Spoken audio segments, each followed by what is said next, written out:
के लिए। हरे कृष्ण। जगत गुरु श्रील प्रभुपाद की जय।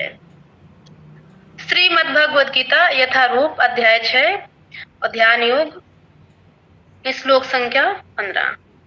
हरे कृष्ण। जगत गुरु श्रील प्रभुपाद की जय। युजन एवं सदा आत्मनां योगी विनयत मनसः शांतिं निर्माण परमां मत संस्थाम अधिगच्छति।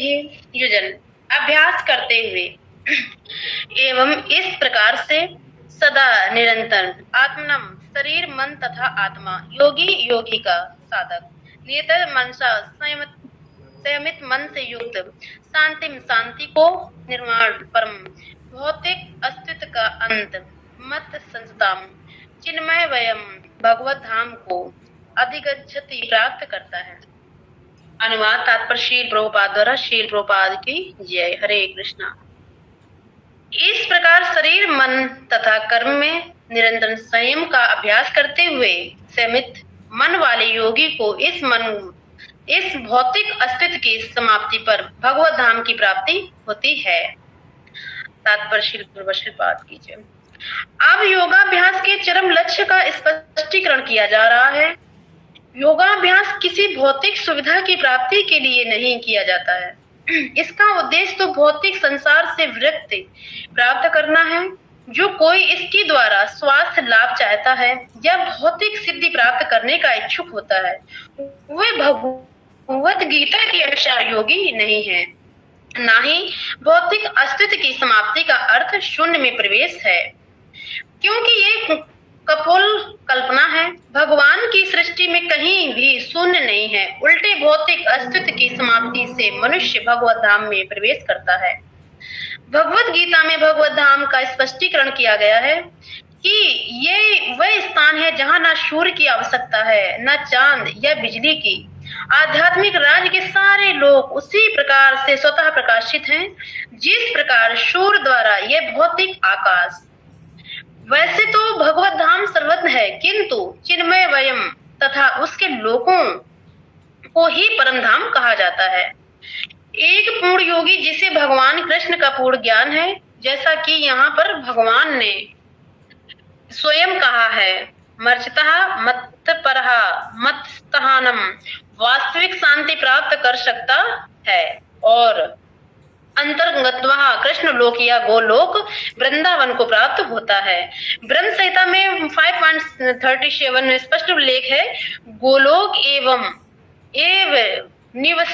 निवसत्य खिला भूतः। यद्यपि भगवान सदैव अपने धाम में निवास करते हैं जिसे गोलोक कहते हैं, तो भी वे अपनी परा आध्यात्मिक शक्तियों के कारण सर्वव्यापी ब्रह्म तथा अंतर्यामी परमात्मा हैं। कोई भी कृष्ण तथा विष्णु रूप में उनके पूर्ण रूप विस्तार को सही जाने बिना वैकुंठ में या भगवान के नित्य धाम गोलोक वृंदावन में प्रवेश नहीं कर सकता। अतः कृष्ण भावना भावित व्यक्ति ही पूर्ण योगी है, क्योंकि उसका मन सदैव कृष्ण के कार्यकलापों में तल्लीन रहता है। सा वे मना कृष्ण पर पदारविंदो हो। वेदों में स्वतः स्वर उपनिषद 3.8 भी हम पाते हैं, तमेव विदित्वाति मृत्यु मेति। केवल भगवान कृष्ण को जानने पर जन्म तथा मृत्यु के पथ को जीता जा सकता है। दूसरे शब्दों में योग की पूर्णता संसार से मुक्ति प्राप्त करने में है, इंद्रजाल अथवा व्यायाम के कर्तव्यों द्वारा अबोध जनता को मूर्ख बनाने में नहीं। हरे कृष्णा। और कुछ बोलने का प्रयास करेंगे प्रभुपाद जी की कृपा से, और जो प्रभु जी ने सिखा रखा है थोड़ा बहुत, तो जो भी त्रुटि हो जाए क्षमा करना। हरे कृष्णा। सभी भक्तों को दंडवत प्रणाम। क्षमा चाहेंगे। जैसे इसमें अनुवाद में बताया गया है कि इस प्रकार शरीर मन तथा कर्म में निरंतर संयम का अभ्यास करते हुए सहमति मन वाले योगी को इस भौतिक अस्तित्व की समाप्ति पर भगवत धाम की प्राप्ति होती है। तो इसमें ये है कि जो ये मन होता है ना, जैसे अभी इधर इतने श्लोकार निकल गए ध्यान योग के, तो अभी वही ही कि मतलब ध्यान लगाना कहाँ है हम लोगों को, इस भौतिक संसार में लगाना है या जहाँ से हम लोगों का उद्धार हो वहां लगाना है, कृष्ण के चरण अरविंद में लगाना है। अगर इस भौतिक से लगाएंगे, पर ये क्या है, मन ही भ्रमित हम लोगों को करता है। मन ये कहता है कि नहीं, मन जो आत्मा परमात्मा का अंश है, और मन कहता है कि मन भ्रमित करके आत्मा को इस भौतिक जाल में फंसाए रहता है। और आत्मा तो तड़पती है कि हमें मतलब अपने परमपिता परमेश्वर से लगन में जाएं, उनके शरण में जाएं, लेकिन ये मन है ना, मन हम लोगों का भ्रमित करके सीधा खींच के भौतिक संसार में ले आता है, तो ये भ्रमित करता है। तो इस प्रकार शरीर, मन तथा कर्म, अगर हम लोग कर्म कृष्ण भावना भावित होकर करेंगे तो निरंतर संयम का अभ्यास करते रहेंगे। अगर संयम कर मतलब अभ्यास चलता रहेगा जैसे निरंतर, तो क्या है, सहमति मन वाले योगी को इस भौतिक अस्तित्व की समाप्ति पर भगवत धाम की प्राप्ति होती है। तो क्या कि जब ये भौतिक का अस्तित्व फिर मिट जाएगा धीरे धीरे, अब मतलब अभ्यास कर्म करते रहेंगे, अभ्यास चलता रहेगा। जैसे हरि नाम का है, जैसे प्रभु जी उदाहरण दिया करते थे पहले कि जैसे बर्तन बहुत काला है तो उसको क्या करेंगे, उसको और काला होने के लिए नहीं छोड़ेंगे, उसको क्या धीरे धीरे उसको साफ करेंगे। तो क्या जो हम लोगों का जो हृदय है ना, जो काला पड़ चुका है, कई परतों के हिसाब से ये चल रहा है, पता नहीं कई जन्म में लोग कब कृष्ण का नाम सुना हो, क्या है क्या नहीं है, तो क्या हम लोगों को काली इतनी चढ़ी है। तो अब ये है कि उसको अगर साफ करने के लिए मौका मिला है प्रभुपाद जी के द्वारा, तो उसको क्या हम लोग उसको धुलाई करेंगे।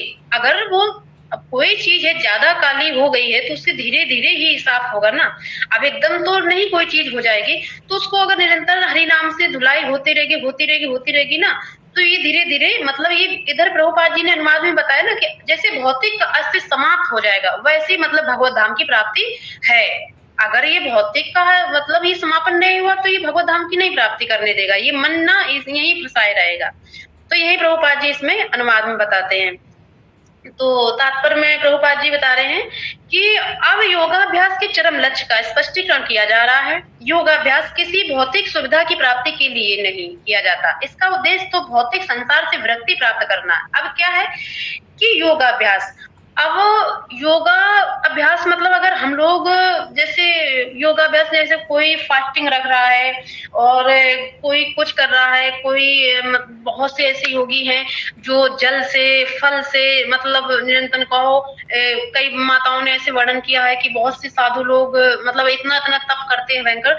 तो इससे क्या, अगर भौतिक इच्छा से अगर कोई कर रहा है कि हमें कोई भौतिक इच्छाएं मेरी पूर्ति हो जाए, जैसे लोग को भ्रमित करने में लोग लगे हैं कि आप ये उपवास रखो तो आपका ये उद्धार हो जाएगा, आपको ये चीज मिल जाएगी, आप ये वाला फास्ट रखो तो आपको ये हो जाएगा। तो इससे मतलब ये भौतिक का अगर भाव रख के कर रहे हो कि अगर कोई जैसे हम लोगों के लिए तो सबसे सर्वश्रेष्ठ अगर कोई है मतलब योगा, तो कुल मिला के हम लोग अगर एकादशी फास्टिंग रह रहे हैं तो ये मान लो कि सबसे सर्वश्रेष्ठ है, यही तब एक सबसे सर्वश्रेष्ठ, और बस हरे कृष्ण महामंत्र चलता रहे और हम लोगों को कुछ भी करने के लिए जरूरत नहीं। प्रभुपाद जी ने कितना अच्छा बताया कि सिर्फ एकादशी व्रत ही अपने लिए सबसे सर्वश्रेष्ठ व्रत है। अगर इस पे कोई मतलब निरंतर अगर चलता रहे कंटिन्यू और हरि नाम लेता रहे तो ये क्या भगवत धाम के लिए प्राप्ति है उसके लिए। अब जब मतलब भौतिक के लिए बहुत से ऐसे लोग जो बाबा साधु होते हैं उनको बता देते हैं, और इसमें माता लोग ज्यादा बिलीव करने लगते हैं, जैसे कि अगर वहां फला बाबा है तो उन्होंने ये चीज बोला था, ये उपवास किए थे तो मेरे साथ ये देखो ये चीज हो गया। अब इससे क्या होता है कि करते स्वयं भगवान ही हैं, लेकिन अगर नाम क्या हो गया, फला उन्होंने बोला था ऐसे तैसे मेरा हो गया, लेकिन भगवान ही अब कहते हैं कि जैसे आपने इच्छा भौतिक के लिए रखी तो प्रभु कहते मेरे बच्चे हो, अगर जिद है आपकी भौतिक इच्छा के पाने के लिए, आपको भौतिक की सुविधाओं की, तो चलो कोई बात नहीं आप लो। और कुल मिला के अगर भगवान के पास तो हम लोग चाहे जितनी 84 लाख योनियां है घूम फिर के जाना ही पड़ेगा उनके पास, कभी ना कभी तो हम लोग उनकी शरणागत में जाएंगे ही जाएंगे, अभी नहीं तो कभी ना कभी तभी तो होगा कल्याण ना हम लोगों का। तो प्रभुपाद जी यहाँ पर इतना सुंदर बताए हैं कि ये संसार मतलब विरक्ति, जब विरक्ति का भी जब भौतिक अगर उद्देश्य तो भौतिक सिद्धि प्राप्त करने का इच्छुक होता है। अब कोई इसके द्वारा स्वास्थ्य लाभ चाहता है, अब क्या कोई मतलब स्वास्थ्य मेरा ठीक हो जाए, मेरे फलाने जो अपने परिवारजन होते हैं उनका ये सही हो जाए तो हम इतना इतना ये व्रत भाएंगे, ये करेंगे, और ये अगर वो ठीक भी प्रभु कर देते, जैसे उनके कर्म नष्ट होते हैं, जो पाप कर्म होते हैं तो उनका क्या होता है, जो बीमारी से ग्रस्त होते हैं तो उनका फिर वो पुण्य उनका जहां से चालू हो जाता है, फिर उनका वो ठीक हो जाता है। तब फिर क्या उसमें नाम हो जाता है कि वो तो देखो हमने ये चीज किए थे, ऐसी ऐसी पूजा पाठ करवाए थे, ये किए थे, तो देखो उनका बीमारी ठीक हो गया।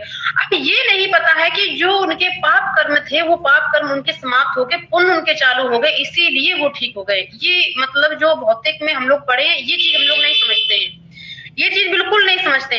और जैसे उनको बीमारी से मुक्ति मिली नहीं कि तुरंत बस सभी कम से कम जितना भी रिलेटिव होंगे सभी को ये चीज वार्तालाप बताएंगे कि हमने देखो सुनो हमने ऐसा ऐसा किया था, फलाने ऐसे ऐसे बताए थे, तो देखो मेरा उनका ये बीमारी से ग्रस्त थे, बहुत भयंकर बीमारी से, तो उनका क्या कल्याण हो गया। अब उन्हें ये नहीं मालूम हो पा रहा है क्योंकि भौतिक में इतना लिप्त है।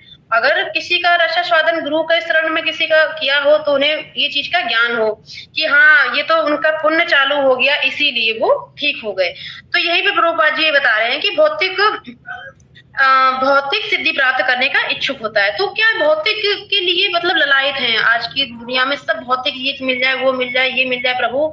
और भगवान से क्या है कि जैसे हम लोग सब जाते हैं, अब चलो गुरु की कृपा है, प्रभुपाद जी कृपा है हम लोगों पर, तो इतना बड़ा कृपा हो रही है कि हम अंदर से इतनी नहीं इच्छा जागृत होती है कि भगवान के सामने जाके वो गिड़गिड़ाने लगे प्रभु हमें धन दे दो, माया दे दो, फला दे दो, गाड़ी घोड़ा मकान सब दे दो। नहीं, अब तो बस ये इच्छा होती है अंदर से जितना कृष्ण भावना भावित है। प्रभुपाद जी कितनी एक ये शक्ति है कि जितना भी जो भी कृष्ण भावना भावित में मतलब जुड़े कृष्ण में, तो उनके अंदर से ये भावना नहीं जागृत होती है कि हमें मतलब ये लालसा हो। और क्या है कि भगवान से कभी ये पूछो कि प्रभु आप कैसे हैं, आप ठीक हो प्रभु, बस प्रभु इतनी कृपा करना कि हमें बस अपने हरि भक्ति में लगाए रखना प्रभु, हमें कुछ नहीं। क्या माया भगवान जो हम लोग उनके बच्चे हैं, जो मतलब इतने बड़े राजा हैं, वो अगर एक पिता राजा है तो राजा के बच्चे क्या गरीब हो सकते हैं? कभी वो नहीं गरीब हो सकते। अगर जब पिता राजा है तो हम लोग भी तो है ना धनी, तो क्या है, लेकिन हम लोग फिर भी भिखारियों के तरीके उनसे अगर अपनापन हो कि हाँ ये मेरे पिता हैं, मेरे परमेश्वर हैं, हम इनसे क्यों मांगे। उन्हें खुद दिख रहा, वो हृदय में विराजमान है, उन्हें नहीं दिख रहा कि मेरा बच्चा किस लिए तड़प रहा है, क्यों ये परेशान है, इसके पास क्या कमी है क्या है। लेकिन अगर जो भगवान करते हैं, जैसे माता पिता है ना, अगर बच्चा जिद कोई चीज के लिए करेगा, माता पिता तभी जो भौतिक मतलब संसार के माता पिता हैं वो भी जो बच्चे के लिए अच्छा होगा वही ही करेंगे। ये नहीं है कि उनको उठा के कुछ भी दे दिया। अब बच्चे का उम्र है 10 ईयर और उसको मतलब 4 व्हीलर दे दी, जाओ चलाओ जाके, तो ऐसा नहीं करते ना। अगर बच्चा कहेगा हम चला लेंगे तो क्या माता पिता दे देंगे उस पे? नहीं करेंगे ना। तो ऐसे ही भगवान हम लोगों के शुभ चिंतक है, वो पिता हम लोगों के मतलब रक्षक हैं, क्योंकि हम लोगों को बच्चों को नुकसान ना हो जाए तभी वो ऐसा ही हम लोगों के लिए व्यवस्था करते हैं कि मेरा बच्चा इसी ये जिसके लिए जो जो चीज लायक है भगवान ने सबको प्रदान की है, जिसको जो मतलब जो जो लायक है प्रभु के लिए सबको उनको प्रदान किया। तो प्रभुपाद जी ने इधर बहुत सुंदर बताया है। तो अब इधर क्या बताया प्रभुपाद जी ने कि वह भगवत गीता के अनुसार योगी नहीं है। अब बिल्कुल प्रभुपाद जी ने कहा कि अगर जो भौतिक इच्छाओं से अगर मतलब सब कुछ तप जप कर रहा है तो क्या वो मतलब पूर्ण योगी नहीं है। भगवत गीता जैसे अपनी बताती है श्रीमद् भगवत गीता, तो उनके अनुसार योगी नहीं है। ना ही भौतिक अस्तित्व की समाप्ति का अर्थ शून्य में प्रवेश है। अब भौतिक स्थिति की मतलब कैसे समाप्ति हो सकती है? अगर हम लोग इच्छाएं करते रहेंगे तो समाप्ति होएगी नहीं, वो तो और इच्छाएं बढ़ेंगी ना, क्योंकि ये कपोल कल्पना है। भगवान की सृष्टि में कहीं भी शून्य नहीं है। अब भगवान की सृष्टि में कहां से शून्य होगा? भगवान तो मतलब इधर हमें लाइन समझानी नहीं आ रही, प्रभु जी समझा देंगे थोड़ा सा। तो हरे कृष्णा। और उल्टे भौतिक अस्तित्व की समाप्ति से मनुष्य भगवत धाम में प्रवेश करता है। अब क्या जैसे हम लोग इस भगवान का नित्य जप तप करेंगे तो हम लोग क्या भौतिक संसार छोड़ के और मतलब भगवान के धाम के लिए तो प्रवेश करते हैं। जब समाप्ति हो जाती है, उसका अस्तित्व मिट जाता है, तब हम लोगों को मतलब भगवत धाम के लिए प्रवेश मिलता है। इधर प्रभुपाद जी मतलब इधर बताए हैं कि उल्टे जब ये भौतिक अस्तित्व की समाप्ति से मनुष्य भगवत धाम में प्रवेश तभी कर पाता है जब ये सब भौतिक का अस्तित्व मिट जाता है। उसके अंदर से बस ये इच्छा रहती है कि प्रभु आप हमें कब मिलेंगे, आप हमें कब बुलाएंगे। जैसे किसी के यहाँ जैसे अब हम लोगों को कहीं जाना है, जैसे अमेरिका जाना है, तो क्या उसके लिए हम लोगों को पासपोर्ट वीजा के लिए इंतजाम करना पड़ेगा ना। तो ऐसे ही भगवान के पास भगवत धाम के गोलोक वृंदावन धाम के लिए उसके लिए भी तो कुछ इंतजाम करना पड़ेगा ना, कि ऐसे मुंह उठा के ही चल देंगे क्या?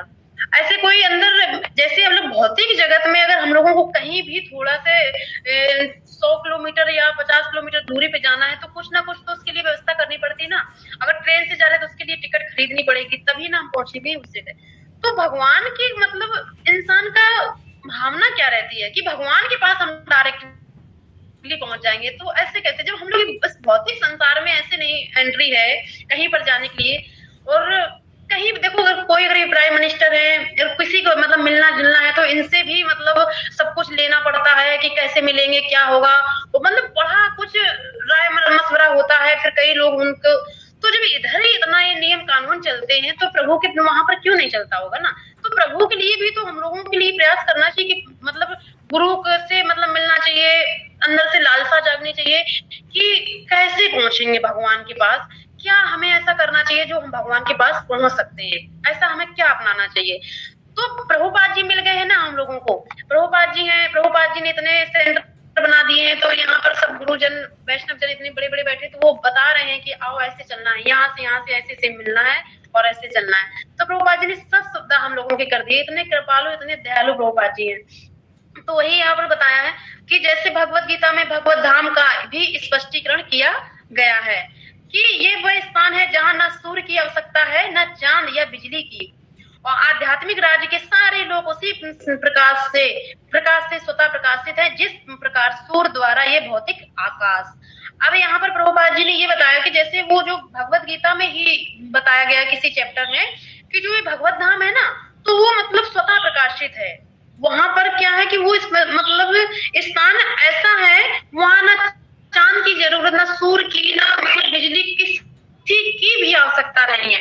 वहां पर प्रभु जी ने पहले बताया करते थे कि वहां पर इतना मतलब श्री भगवान की इतना प्रकाश निकलता है उनके मतलब बॉडी से कि वो स्वतः प्रकाश रहता है, कभी वहां पर अंधेरा का अनुभव होता ही नहीं, हर वक्त प्रकाशित रहता है। और जो ये शुद्ध वैष्णव जाते हैं अपने गुरुजन वहां पे, वो लोग वृंदावन में धाम जाते वहां पे सेवा करते, तो उनका हरि भक्ति से उनको भी प्रकाशित रहते, मतलब सभी लोग प्रकाशित रहते। यहाँ पर तो हम लोगों को जो भगवान ने सूर्य देवता को अपनी ड्यूटी दे रखी है, जो सूर्य भगवान हम लोगों को प्रकाशित कर रहे हैं, उससे हम लोग प्रकाश से मतलब ग्रहण कर पा रहे हैं। जैसे अब सुबह हो गई है तो तभी ना भगवान ने सेवा उन्हें दे रखी है, तभी वो तो अपनी ड्यूटी निभा रहे हैं क्योंकि भगवान ने दी है। और जैसे मतलब रात होती है तो हम लोग बिजली का सहारा लेते हैं कि लाइट नहीं, अगर लाइट चली जाए तो अंधेरा अंधेरा छा जाता है, फिर कुछ नजर नहीं आता है। तो अब एक प्रभु जी थे, तो थोड़ा हमने उनका सुना था कि जैसे एक मतलब प्रचार करने गए थे, तो वो बोले कि वो एक ऐसे बहुत धनी व्यक्ति थे वो, तो बोले कि भगवत गीता से भगवत गीता ले लो, तो बोले कि हमें नहीं पढ़नी है, हमें नहीं लेनी है, और वैसे भी हम बहुत ईमानदार हैं। तो इन्होंने प्रभु जी बोले कि आप ईमानदार हो, कैसे ईमानदार हो हमें बताइए। तो वो काफी बहस करने लगे और कि हम देखो किसी का कुछ नहीं लेते हैं, हमें तो जितना जिसका हिसाब किताब रहता हम क्लियर करके रखते हैं फला ढका। तो वो प्रभु जी सुनते रहे उनका वार्तालाप। तो प्रभु जी थोड़ा देर शांत रहे, फिर प्रभु जी ने बोला कि सुनो, आप जो ये प्रकाश सूर्य का प्रकाश ले रहे हो, आप कई पूर्व जन्म से लेते आ रहे, आपके पूर्वज लोग, उनका मतलब वो बिल आपने भरा है। तो प्रभु जी मतलब वो जो प्रभु जी वो नाराज हो रहे थे गीता लेने के लिए और वो उल्टा सीधा बोल रहे थे प्रभु जी को, तो वो बिल्कुल शांत हो गए। तो बस प्रभु जी ने बस इतने ही शब्द बोले, वो बोले कि हम बिजली का बिल किसी का भी हिसाब नहीं रखते, हम तो बहुत ईमानदार हैं। तो प्रभु जी ने कहा जो आपने मतलब कृष्ण भगवान का इतना चोरी करके रखा, इतना बिल नहीं दिया उनका, वो आपने चुकता किया है? कितने पूर्वज आपका ये लाइट जो मतलब प्रभु ने दी है, वो लाइट का आपने कितना यूज किया है, उसका कभी बिल भरे हैं? तो उसका बिल क्या होगा? उसका बिल सिर्फ ओनली हरे कृष्णा चैंटिंग, ये उसका बिल है। जैसे हम लोग इस भौतिक जगत में पैसे, अगर ये बिजली कट जाती है तो जो हम लोगों को पैसे भरने पड़ते हैं ना, तभी ना बिजली आती है। और आध्यात्मिक लिए श्री भगवान के लिए हम लोगों को क्या करना है? सिर्फ भगवान का नाम। भगवान हमको इतना प्रकाश दे रहे, हवा दे रहे, फल फूल सब्जी, मतलब भगवान क्या नहीं दे रहे, लेकिन हम लोग ये भौतिक में पड़े भगवान के लिए क्या कर रहे हैं? उनका कर्ज हम उतार रहे हैं? हम लोग कुछ नहीं कर्ज उतार रहे, उनका हम उल्टा खा रहे हैं। भगवान दे रहे, हम लोग खाते चले जा रहे हैं, लेकिन फिर भी इतने कृपालु इतने दयालु, हम लोगों को हवा पानी आग मतलब हर एक चीज प्रदान कर रहे हैं भगवान, हर एक चीज। हम लोग चाहे जितने भी कूलर पंखा ऐसे में बैठ लो, अगर प्रभु ऑक्सीजन अपनी बंद कर देना तो आदमी भड़बड़ाने लगता। भी कोरोना काल में क्या हुआ था हाल, तो यही है कि भगवान को भूलो नहीं, और भगवान का कोई बिल चुकता नहीं कर सकता है। उनका बस तभी हो सकता है, सिर्फ उनके शरणागति हो जाओ, और इस भौतिक संसार में हो अच्छा है, लेकिन शरणागति हो जाओ, उनका हरि नाम में लग जाओ, बस यही उनका बिल है श्री भगवान का। तो यही मतलब है। तो आध्यात्मिक राज के सारे लोग उसी प्रकार प्रकाशित हैं। जिस प्रकार शोर द्वारा वह भौतिक आकाश, वैसे तो भगवत धाम सर्वत्र है, किंतु चिन्मय व्यम तथा उसके लोगों को ही परम धाम कहा जाता है। तो जैसे चिन्मय है श्री भगवान का गोलोक, तो वो मतलब वही परम धाम कहा जाता है। एक पूर्ण योगी जिसे भगवान कृष्ण का पूर्ण ज्ञान है, जैसा कि यहाँ पर भगवान ने स्वयं कहा है। तो यहाँ पर कह रहे हैं श्री भगवान कि एक पूर्ण योगी कौन? जिसे भगवान कृष्ण का पूर्ण ज्ञान है, जिसे मतलब पूर्ण ज्ञान है, जैसा कि यहाँ पर भी भगवान ने कहा है। तो स्वयं कहा मर्षता मत परा मत स्थापनम, वास्तविक शांति प्राप्त कर सकता है और अंतर्गत कृष्ण लोक या गोलोक वृंदावन को प्राप्त होता है। अब यहाँ पर क्या है कि जिसे श्री भगवान का पूर्ण ज्ञान प्राप्त है, तो वो पूर्ण योगी है, वो गोलोक वृंदावन धाम को प्रस्थान हो सकता है। तो यहाँ पर एक छोटी सी कथा आती है। तो हरे कृष्णा। तो ऐसे एक क्या थे कि गांव के चरवाहा थे, वो सभी मतलब पूरी जितनी गांव की थी वो सारी गायें खुद चराया करते थे, वो मतलब पढ़े लिखे नहीं थे। तो क्या था, जो राशन पानी खाने का होता था सामान, तो पूरे जितने भी गांव के लोग थे तो उनको मिलके स्वयं उनके घर में पहुंचा दिया करते थे। लेकिन वो सारा मतलब दिन अपने गैयों में मस्त रहा करते थे, उन्हें किसी प्रकार का ज्ञान नहीं, कोई भक्ति भाव पढ़ाई लिखाई किसी प्रकार का उनको ज्ञान नहीं था। अब क्या हुआ कि एक दिन गांव में मतलब साप्ताहिक मतलब भागवत बैठी, तो भागवतम में क्या हुआ कि एक दिन जिस दिन लास्ट 9वां दिन था, तो कुछ लोग गांव के लोगों ने मिलके कहा कि आप सारा दिन मतलब गाँव में मस्त रहते हो, कभी ना कभी प्रभु का भी भजन सुन लो। गांव में मतलब साप्ताहिक बैठी है तो इसमें भगवत धाम का कुछ बताते हैं, जो आए हैं ये व्यास जी। तो उन्होंने क्या किया कि और सारे दिन वो निकल गए, 7वें दिन वो वहां पर बैठ गए। तो 7वें दिन जो वो मतलब वो जो गुरु थे वो उनको मतलब सुना रहे थे, तो बस उन्होंने एक पॉइंट बस पकड़ा, और तो उनके कुछ समझ में नहीं आया, सिर्फ बस ये पकड़ा कि बिना गुरु के भगवत धाम की मतलब रास्ता नहीं मिलेगी, भगवत धाम के लिए मुक्ति नहीं मिलेगी। तो बस एक ही शब्द वो कैच कर पाए, और बाद बाकी वो जितना पूरा एक दिन की भागवतम का कुछ भी नहीं कैच कर पाए, सिर्फ बस एक शब्द कि बिना गुरु के भगवत धाम को प्राप्ति नहीं होगी। तो उन्होंने बस वही पकड़ लिया, और जैसे ही भागवतम समाप्त हुई फिर इसके बाद उनके पास तुरंत हो ही गए जो चरवाहा थे। तो बोले कि हमें कई गुरु मंत्र चाहिए, आपने बोला कि बिना गुरु के कई भगवत धाम नहीं होगा, कल्याण नहीं होगा, ये वो हमने बस इतना ही समझ पाए, इतना ही सुना। तो वो क्या थे कि अब जो साप्ताहिक भागवतें गांव वगैरह में होती है, तो वो तो आध्यात्म भौतिक की ही तरीके होती है, फिल्मी गानों का तर्ज लेके फला ढिकाई करके, तो वो कुछ उसी प्रकार के ही थे प्रभु जी। तो वो उन्होंने मतलब जैसे उन्हें दान पात्र सब मिल रहा है बढ़िया बढ़िया, तो वो उनकी बातों को इग्नोर कर रहे, वो उनकी बातों को सुनी नहीं, तो वो उनका मतलब पीछा करते रहे। फिर क्या हुआ कि वो अपना घर चले गए जहाँ पर वो ठहरे हुए थे प्रभु जी। तो वो जो चरवाहा था वो उनका पीछा वहां तक भी नहीं छोड़ा, बस उनके पीछे वही पड़े रहे कि बस हमें गुरु का मतलब वो बता दिया, हमें गुरु मंत्र दो, हमें गुरु मंत्र दो। तो उन्होंने क्या, अभी हम देंगे, अभी रुको, अभी यहाँ बैठो। तो वो पूरा शाम हो गई, इंतजार वहीं करते रहे, और वो अपना खाने पीने में मस्त रहे, उनको सब कुछ खाना पीना मतलब गुरु प्रभु जी को लगा दिया गया, रबड़ी वगैरह। तो अब उनका क्या पेट खराब हुआ, तो वो देखो फिर भी चरवाहा वहां से उनका दरवाजा नहीं छोड़ा, वो वहीं बैठे रहे। और जैसे ही वो प्रभु जी निकले मतलब लोटा लेके अपना बाहर से, उनका पैर पकड़ लिया उन्होंने चरवाहा ने कि अब तो आपको देना पड़ेगा, हमने शाम हो गई, रात होने जा रही, हम आपका इतना इंतजार करते रहे, अब हम आपको नहीं छोड़ेंगे। तो उनको मतलब फ्रेश होने जाना था, उनका वो पैर पकड़े जो चरवाहा थे, तो उनका पैर वो नहीं छोड़ रहे, कह रहे कि हमें गुरु मंत्र चाहिए, बस हमें आपसे गुरु मंत्र चाहिए। आपने क्यों बोला, हमने बस यही सुना। तो उन्होंने सिर्फ ये बोल दिया धर्म गोचर, तो वो जो गुरु महाराज ने बस इतने जाइए कहीं हमें मिल गया कहीं। तो वो जो चरवाहा था गाय अपने चराता मस्त रहता, बस यही दत्त गोचर यही बोलते रहते, इतना वो तल्लीन हो गए इस हरि मतलब ये नाम में कि ये भी गुरु ने दिया। तो फिर धीरे धीरे उन्होंने गाय चराने बंद कर दी। फिर क्या हुआ, एक कमरे में बंद होके अपने आप को कर करके सिर्फ बस यही नाम रखना जो बोल दिया दत्त गोचर। फिर श्री भगवान बैठे द्वारिका में, तो रुक्मिणी जी से बोले कि रुक्मिणी जी, एक मेरा अनन्य भक्त है, वो उससे हमें मिलने के लिए हम बहुत ललायत हो रहे हैं, हमें उससे मिलना है। तो रुक्मिणी जी ने कहा कि चलिए कि प्रभु ऐसी क्या बात है, आपका अनन्य भक्त है तो जरूर मिलना चाहिए उससे। तो प्रभु जी मतलब प्रस्थान हुए द्वारका से और दोनों लोग आए। तो प्रभु जी ने मतलब श्री भगवान ने कहा रुक्मिणी जी से कि पहले आप देखो। तो वो क्या थे, एक कमरे में मतलब बंद होके सिर्फ धत गपोचन ऐसे बोलते जा रहे हैं वो नाम। और रुक्मिणी जी मतलब झांकी तो उन्होंने रुक्मिणी जी ने ये बोल दिया कि आप क्या कर रहे हो। तो उन्होंने बोल दिया कि तुम्हारे खसम का नाम ले रहे हैं, मतलब वो जो चरवाहा था तुम्हारे खसम का नाम ले रहे हैं, बताओ। तो पहले अंदर कोई किया नहीं, उनसे पूछा नहीं कि तुम यहाँ पे क्या कर रहे, क्या नाम ले रहे, कुछ नहीं। और रुक्मिणी जी निकली बाहर, श्री भगवान से बोली कि ये तो भक्त बहुत तेज है, मतलब उसने बता दिया कि तुम्हारे खसम का नाम कितना तेज है, वो जान गया कि हम आपकी धर्मपत्नी है, कितना मतलब अनन्य भक्त है, आप सही कह रहे हो।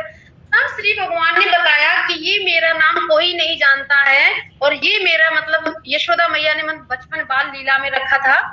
फिर श्री भगवान ने बताया कि एक शिगा था तो उसमें क्या मक्खन रखा था, तो हमें मैया मत नहीं थी तो हमें मक्खन खाना था, तो हमने मतलब कुछ लगा के उस पर चढ़ गए।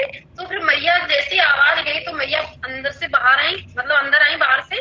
और मैया बोली लाला क्या कर रहे हो। तो मैया हमने कहा कि मैया इसमें चींटी थी, हमने चींटी उसमें चलते हुए देखी मक्खन में, तो हमने कि मैया आएगी निकालेगी तब तक चींटी और अंदर चले। तो फिर मैया बोली कि लाला तुम्हें पूरे हाथ में कैसे मतलब ये मक्खन लगा। तो कि मैया वो चींटी मतलब अंदर तक जा रही, हम उसे बाहर निकाल ले। तो फिर मैया बोली कि लाला ये तुम्हें मुंह में कैसे मक्खन लगा। तो कि मैया ये मक्खी बहुत परेशान कर रही मैया, इस वजह से कहीं हम ऐसे से मतलब उसे हटा रहे हैं, तो इस वजह से मैया मुंह में जी लग गो माखन। तो मैया बोली कि धत गपोचन। तो वो मतलब रुक्मिणी जी का मतलब फिर ये चीज मतलब बताए। तो इससे क्या है कि जो गुरु ने अगर बोल दिया, जैसे अपने महाप्रभु ने बोल दिया हरे कृष्ण महामंत्र से मतलब उद्धार होगा, तो इस पे हम लोगों को क्या विश्वास कर देना चाहिए। अपने प्रभुपाद जी ने देखो गुरु के ही बल से कितना, कुछ पैसे नहीं थे और कहां से कहां इतना बड़ा प्रचार करके खड़ा कर दिया। तो गुरु का एक तत्व बहुत बड़ा है, तो ये सबसे बड़ा मतलब लक्ष्य है। अगर कोई योगी अगर बनना चाहता है तो गुरु के उससे ही बन सकता, अन्यथा वो नहीं हो सकता। तो इससे मतलब कथा से क्या है कि गुरु के बिना क्या है कि गुरु बिना ज्ञान नहीं हो सकता। हम लोग कितना भी ये शास्त्र लाके रख लो, कितना भी कुछ भी पढ़ लो, बिना गुरु के हम लोगों को कुछ भी एक शब्द नहीं समझ में आएगा। तो इसमें मुझे यही कुछ समझ में आया है। तो हरे कृष्णा क्षमा चाहेंगे। तो कृष्ण या गोलोक वृंदावन धाम को प्राप्त होता है। तो ब्रह्म संहिता में 5.37 स्पष्ट उल्लेख है, गोलोक एव निवसता खिला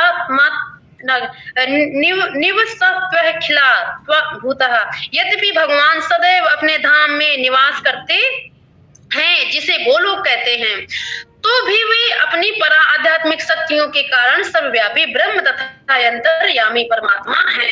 तो भगवान तो श्री भगवान तो अपने गोलोक वृंदावन में प्रस्थान रहते हैं, लेकिन हम लोगों के जो आत्मा रूपी में वो सबके अंदर विराजमान है। तो कोई भी कृष्ण तथा विष्णु रूप में उनके पूर्ण विस्तार को सही सही जाने बिना वैकुंठ या भगवान के नित्य धाम गोलोक वृंदावन में प्रवेश नहीं कर सकता। तो इससे क्या है कि हम लोगों को श्री भगवान का जो पूर्ण रूप है, भगवान विष्णु का, श्री भगवान का, तो हम लोगों को कैसे विस्तार सही सही जानने से किसके द्वारा मिलेगा ज्ञान, वो हम लोगों को मिलेगा गुरु के द्वारा ज्ञान। अब जैसे प्रभुपाद जी ने कुछ अपने शिष्यों को सिखाया, फिर ऐसे ही परंपरा देखो चलती आ रही, तो ये ज्ञान मिलता आ रहा। तो इससे क्या भगवान के बारे में हम लोग सीख ही रहे हैं कि भगवान कैसे हैं, कहाँ रहते, क्या है इनका विराजमान, क्या हम लोगों के लिए करते हैं। तभी हम लोग उनके बारे में सीख के तभी, अब जैसे भौतिक का है, भौतिक में क्या है, कोई बच्चा है स्कूल जाता है, जब एजुकेट मतलब लेता है, एजुकेशन पूरी उसकी होती है, तभी ना उसको कोई भौतिक की जॉब वगैरह मिलती है, क्योंकि उसने किसी गुरु से ज्ञान सीखा है ना कि हमें जॉब में किस तरीके से कहाँ क्या करना है, क्या इसमें होता है क्या नहीं। तो उसको किसी गुरु ने ज्ञान दिया है तभी ना वो सीखा। ऐसे तो नहीं कि बिना पढ़े लिखे और जाके किसी उसमें जाके सिलेक्शन उसका हो गया और जॉब करने लगा, बिना गुरु के रास्ता देखा है तभी ना हुआ होगा। तो हम लोगों क्या आध्यात्मिक में भी है ना, तो हम लोग भगवान को अगर जानेंगे ना तो बिना गुरु के नहीं जान पाएंगे। तो इधर यही बताया श्री भगवान ने। और कृष्ण भावना भावित व्यक्ति ही पूर्ण योगी है। अब यहाँ पर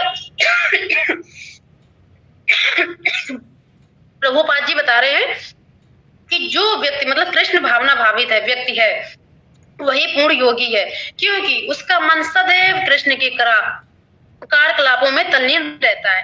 अब जो कृष्ण भावना भावित व्यक्ति है तो उससे क्या है, जैसे अपनी जी वैष्णव जन है ये सेवान्वित कर रहे हैं तो उनको सारा दिन ये चिंतन रहता है ना, जैसे सब लोगों को हम लोगों को भी सिखाते हैं कि श्री भगवान के लिए अब ये आरती वो आरती, ये भोग, ये तैयारी, ये सफाई, ये तो क्या तो सारा दिन उनका तो उसी में तो गुजरता है ना कि श्री भगवान का भी हरि नाम लेना, अभी ये क्लास होनी है, अभी ये करना, अभी तो ये भी एक तरीके से चिंतन हुआ ना भगवान का।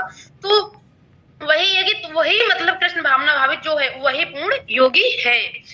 तो इसमें उसका मन सदैव कृष्ण के कार्यकलापों में तल्लीन रहता है। सा वह मना कृष्ण पदारविंदो, तो क्या जो कृष्ण के चरणारविंद में लगा है जिसका मन, उन्हीं का क्या उद्धार है। वेदों में स्वतः श्वेत अश्वत्थ उपनिषद 3.8 भी हम पाते हैं, तमेव विदित्वति मृत्यु मेति, केवल भगवान कृष्ण को जानने पर जन्म तथा मृत्यु के पथ को जीता जा सकता है। अब यहाँ पर प्रभुपाद जी बता रहे हैं कि केवल भगवान कृष्ण को जानने पर जो जन्म मृत्यु से हम लोग है ना इस पथ पे चल रहे हैं वो तभी हम लोग जीत सकते हैं जब श्री भगवान के हम लोग शरणागत हो जाएंगे, तभी ये जीत पाएंगे। ना तो ये जन्म मृत्यु जरा व्याधि ये चलता रहेगा, मतलब चक्र ये बंद नहीं होगा, तभी बंद होगा जब हम लोग भगवान के शरणागत हो जाएंगे, उनके सरेंडर हो जाएंगे। तो दूसरे शब्दों में योग की पूर्णता संसार से मुक्ति प्राप्त करने में है। तो उसमें मतलब जी बताया है भगवान ने कि इस संसार में मुक्ति प्राप्त करने में इंद्रजाल अथवा व्यायाम के कर्तव्यों द्वारा अबोध जनता को मूर्ख बनाने में नहीं। अब यहाँ पे प्रभुपाद जी ये कह रहे हैं कि ये संसार में क्या है कि अब ज्यादा से ज्यादा ऐसे ऐसे गुरुजन बन चुके हैं, जगह जगह गुरुजन, कोई उनका परंपरा नहीं होगी, कोई उनका वो नहीं होगा, चार परंपरा से भी बिल्कुल विरक्त होते हैं, उनका कोई लेना देना ही नहीं परंपरा से, लेकिन वो एक तरीके से व्यायाम कर्तव्य दिखा दिखा के बस वही से अबोध जनता, जो अबोध क्या मतलब अनजान, बिल्कुल वो अबोध जन से हम लोग सब लोग होते तो क्या जाने, अगर कोई अच्छा गुरु मिल जाए, अच्छा शिक्षक मिल जाए तो उससे ज्ञान सीधे श्री भगवान के लिए प्राप्त होगा, उससे क्या हम लोग भ्रमित नहीं होंगे। और जो अब के गुरु बन रहे हैं जो परंपरा से नहीं है वो सिर्फ यही कहते हैं कि भगवान तो हम ही है, हमें पूजो, भगवान के बारे में तो एक शब्द ही कभी नहीं बताते हैं, बस मैं ही हूँ, मेरे चरण धो, मेरा चरणारविंद पियो और ये इसी से तुम्हारा मुक्ति होगा, इससे तुम्हारा कल्याण होगा, बस हम करने वाले जो भी कुछ, उन्हें ये नहीं पता है कि इसमें पता है बहुत ये कर्तव्य दिखा दिखा के व्यायाम कर करके तो ये अबोध जनता को फंसाते हैं माया जाल में, इसी में मतलब घेरा में लगाए रहते हैं, उनको कभी भगवान के बारे में कभी नहीं बताएंगे। ये तब जो गुरु ये कहता है कि मैं स्वयं भगवान हूँ, जो भी कुछ हूँ मैं हूँ, तो वो कभी कोई सच्चा गुरु नहीं होता है। वो क्या, जैसे प्रभुपाद जी पूछा था अमेरिका में कि आप गॉड हैं, किसी ने तो कहते नहीं मैं तो गॉड का मतलब कुत्ता हूँ, तो प्रभुपाद जी ने कभी अपने आप को भगवान का दर्जा नहीं दिया, लेकिन प्रभुपाद जी ने रियलिटी में गुरु का जो अब अपने जो चार परंपराओं से वो अपने प्रभुपाद जी का इतना अच्छा व्याख्यान करते, इतना अच्छा बोलते हैं, वर्णन करते, सुन के दिल में इतना अच्छा लगता कि प्रभुपाद जी ऐसे एकदम संत हुए कि उन्होंने जितना प्रचार किया ना अमेरिका जैसे देशों में जहां पर इतना मतलब भौतिक का बिल्कुल प्रकोप था कि मतलब वहां की जो सरकार थी वो भी परेशान थी, वो प्रभुपाद जी अपने जो थे जो उनका उद्धार करने के लिए वहां गए, इतना कल्याण किया उन लोगों का वो प्रभुपाद जी के द्वारा। जैसे हम लोग बद्ध जीव, अगर प्रभुपाद जी ना होते तो हम लोगों का जीवन बिल्कुल नरक था, कुछ भी किसी प्रकार का नहीं ज्ञान था, तो प्रभुपाद जी ऐसे मिले और ऐसी संस्था में जुड़े और मेरे जैसे अनाड़ी, हमें याद है प्रभु जी ने मतलब ऐसे हमें समझाया है कि एक बच्चा जो नर्सरी में एडमिशन लेता है ना, तो हमें याद है प्रभु जी ने मतलब ऐसे सिखाया, हमें मतलब क्वेश्चन बहुत करते थे पहले स्टार्टिंग में कि प्रभु जी इस्कॉन क्या होता है, इस्कॉन का मतलब नहीं हम समझते थे 3 साल पहले, और प्रभु जी प्रभुपाद जी क्या होते हैं, हम मतलब ये क्या होता प्रभु जी, ये क्या होता, मतलब कभी प्रभु जी नाराज नहीं हुए, कभी गुस्सा नहीं। एक ये है कि जो कृष्ण भावना व्यक्ति है उससे कभी गुस्सा नहीं आता है, उसका जो हृदय होता है ना बहुत मतलब सॉफ्ट होता है, सामने वाला कुछ भी बोलता रहे उसका कभी इतना सॉफ्टनेस हो जाता है कि चाहे 10,000 बार वो क्वेश्चन का क्यों ना करे पर गुरु हंस के उसका समाधान करने का प्रयास करते रहेंगे। तो यादव प्रभु जी ने हमें मतलब एक नर्सरी के बच्चे के तरीके सिखाया है और हमें किसी प्रकार का ज्ञान नहीं था, मतलब कृष्ण नाम का सिर्फ नाम सुना था पहले, और हमें उनका कुछ लगाव नहीं था, कुछ अटैचमेंट नहीं थी, लेकिन प्रभुपाद जी की कृपा थी। शायद कुछ भी थोड़ा बहुत कुछ किया हो, पता नहीं, राम जाने, लेकिन हम तो यादव प्रभु जी का बहुत बहुत धन्यवाद देंगे। उनकी कृपा से आज ये गीता जैसा शास्त्र और आप लोगों के सामने जो प्रभुपाद जी का शब्द है वो हम बोल पाए। और जो भी त्रुटि हो जाए हमसे क्षमा कर देना। हमें किसी प्रकार का ज्ञान नहीं, बिल्कुल अज्ञान से भरे पड़े हैं, और जाने अनजाने जैसी गलती से क्षमा कर देना। आप लोग इतने वरिष्ठ भक्त हो कि हम तो आप लोगों से सीख रहे हैं। हरे कृष्णा। सभी भक्तों को दंडवत प्रणाम।